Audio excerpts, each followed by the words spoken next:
কি হয়েছে? তোমাকে একটা কথা বলবো। কি কথা বলবি বল। শোনো না। কি বল? আজকে তো বৃষ্টি হচ্ছে। হ্যাঁ তো বৃষ্টি হচ্ছে তো নদী হয়ে যাবে তো। নদী হয়ে যাবে? কোথায় নদী হয়ে যাবে? নদী হয়ে যাবে তো, এই কচ্ছপটাকে ছেড়ে আসবো। কোথায় নদী হয়ে যাবে? আর তুই এই কচ্ছপটাকে তুই কোথায় ছাড়বি? কেন জলে? জলে তুই এই কচ্ছপটাকে ছাড়বি? হ্যাঁ। এর মধ্যে কি আছে? এর মধ্যে তুলো ভরা আছে।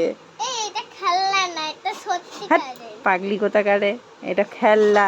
এটাকে জলের মধ্যে দিলে এটা পুরো ভিজে যাবে, তুই আর নিয়ে খেলতেও পারবি না। তখন কি হবে? আমার কাছে অনেক খেলনা আছে। অনেক খেলনা আছে, তা বলে তুই এটাকে জলে দিয়ে আসবি? হ্যাঁ। পাগলি কোথাকারে, তো নিতে হবে না, দে আমাকে দিয়ে দে। দে। কেন এবার কাঁদছিস কেন? হ্যাঁ দে, এটা দে, এটা দে। ঠাকুর। কেন? ওটা ঠাকুর? তাহলে তুই বলছিস কেন জলে দিয়ে আসবি? পাগল। ওটা কি ফেভারিট তোর? ওটাকে নিয়ে সবসময় থাকিস? ও ঠিক আছে, খেলা কর।